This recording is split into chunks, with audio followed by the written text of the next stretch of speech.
Buenas tardes, mi nombre es Marisol Estefania Jasso Castro, soy estudiante del Instituto Politécnico Nacional Campus Guanajuato y en esta ocasión les voy a presentar un video acerca de la destilación fraccionada por el método de McCabe-Thiele.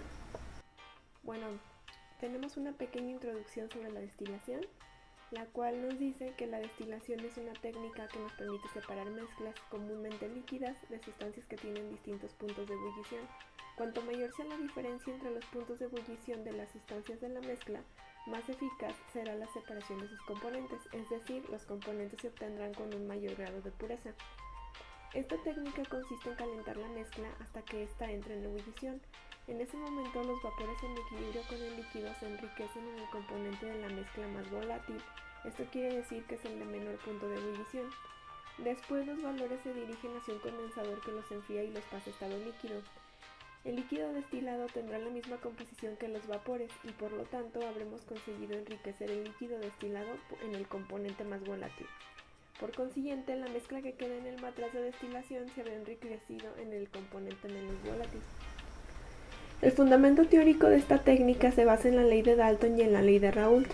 A partir de estas leyes se puede deducir que si tenemos una mezcla líquida en equilibrio con su vapor, la fracción molar de cada componente de la mezcla en estado gaseoso está relacionado con las presiones de vapor de los componentes puros y con las fracciones molares de los mismos en estado líquido.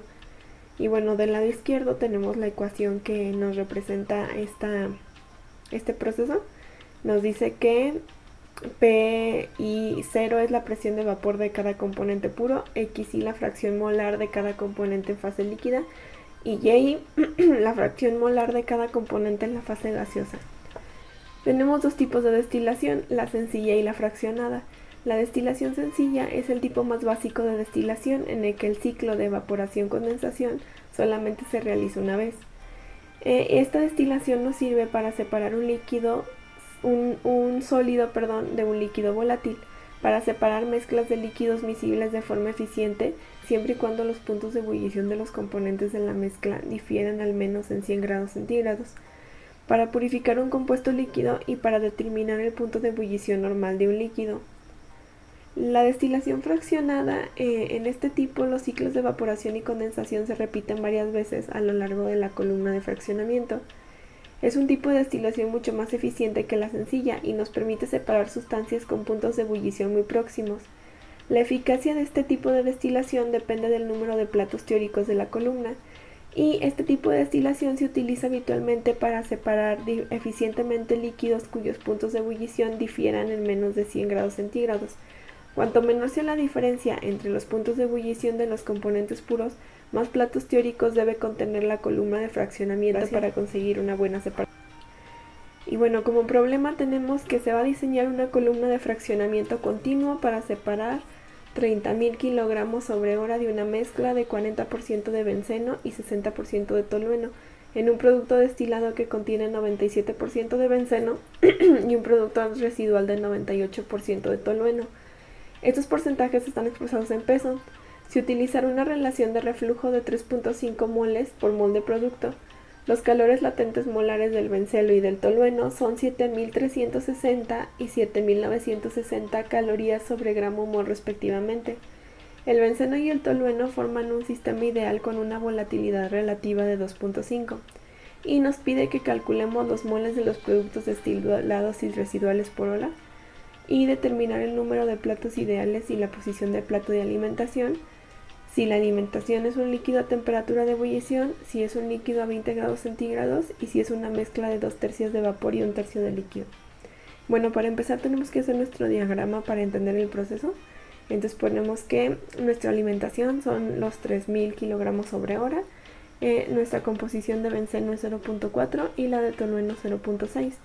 Y vamos a obtener un destilado donde no conocemos el valor de esa corriente, es el que nos piden en el inciso 1.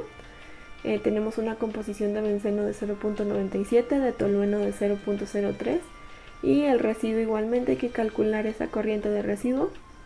Tenemos la composición de benceno que es 0.1 y la composición de tolueno que es 0.9.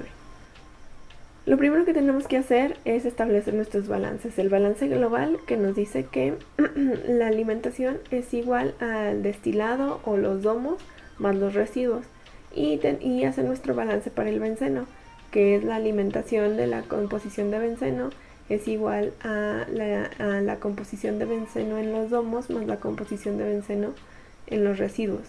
Entonces, resolviendo este sistema, despejando del balance global los residuos, los sustituimos en el balance para benceno y nos da una corriente de destilado o de domos de 132.439 kilomol sobre hora. Y bueno, ya con el balance total obtenemos la corriente de residuo, que es igual a 213.32 kilomoles sobre hora. Bueno, el método de McCabe-Thiele nos ayuda a determinar el número de platos teóricos necesarios para la separación por destilación de una mezcla binaria.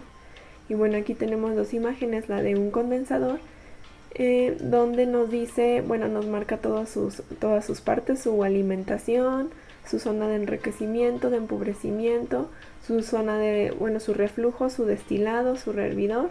Y del otro lado tenemos lo mismo, nada más que en una forma más esquemática, que es un diagrama que podemos realizar nosotros fácilmente en cualquier problema. Y nos indica lo que significa cada letra del diagrama. Bueno, este método de McCabe-Thiele nos dice que tenemos que hacer una gráfica que contenga lo siguiente, que son las composiciones de fondos, que son las que vienen en rojo, que es la primera que se marca ahí, después la composición de alimentación, la de destilado, que hay que hacer una recta XY, que pues es de 45 grados, esta recta nada más nos sirve de apoyo, que hay que hacer nuestra recta de enriquecimiento, nuestra recta de agotamiento, y bueno, nuestra curva de equilibrio líquido-vapor, que esa la vamos a obtener con ayuda de la volatilidad relativa. Y bueno, para empezar a resolver este ejercicio, primero con la ley de Raoult, vamos a hacer nuestra gráfica de composición-temperatura para el punto de burbuja y el punto de rocío, para poder determinar la temperatura a la que la temperatura de alimentación. Si nos dicen que la composición de benceno en la alimentación es de 0.4, ya con la ayuda de esta gráfica marcamos en la gráfica la línea roja de 0.4 y vemos a la temperatura en la que nos da, y pues es de 95 grados centígrados. Esto nos va a servir para poder realizar nuestros cálculos siguientes. Y bueno, para los cálculos de la presión saturada, los cálculos de la presión saturada, se utilizó la temperatura saturada, las temperaturas saturadas, los cuales se obtuvieron mediante un programa, y para calcular el X1 y el Y1 se realizó con las ecuaciones de abajo que corresponden a la ley de Raoult.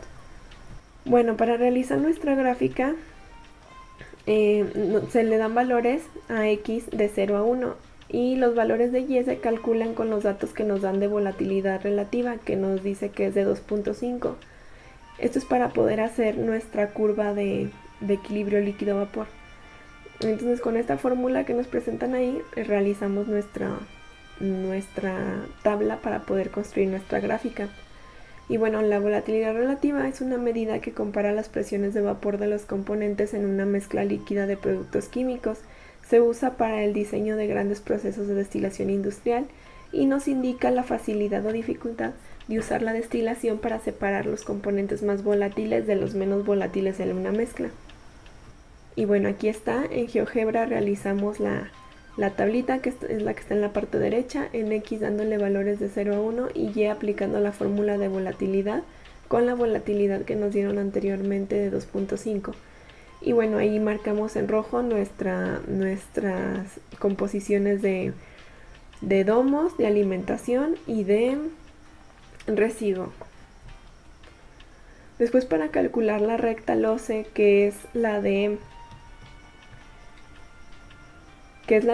enriquecimiento, tenemos que resolver la siguiente ecuación junto con el valor que nos dan de 3.5, que es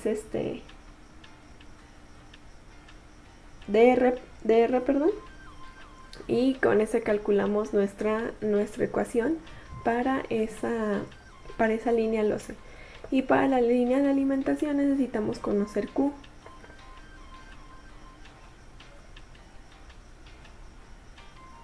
Bueno, una vez que tenemos los reflujos, calculamos Q, que es el calor que se requiere para volatilizar un mol de alimentación en las condiciones de entrada respecto al calor latente de la alimentación. Para esto primero se deben calcular las temperaturas a la salida. Esto se hace utilizando la gráfica que ya les mostré anteriormente del punto de burbuja y el punto de rocío. Y bueno, nos da para la línea de alimentación una recta de y igual a 9.33x menos 3.33. Eso lo ponemos nosotros en GeoGebra, metemos las dos ecuaciones de nuestras rectas y como podemos ver ahí ya nos marcan nuestras dos rectas. Como nos marca la recta hasta infinito, mediante intersecciones las podemos cortar para que nos quede nada más en el tramo que queremos que nos quede. Bueno, aquí ya tenemos nuestra gráfica simplificada ya con la recta Q, con la recta losa y con la recta losa. Después lo que tenemos que hacer es trazar los platos. Para saber cuántos platos se necesitan hay que empezar a trazarlos y que hasta que sobrepasen el límite inferior, el límite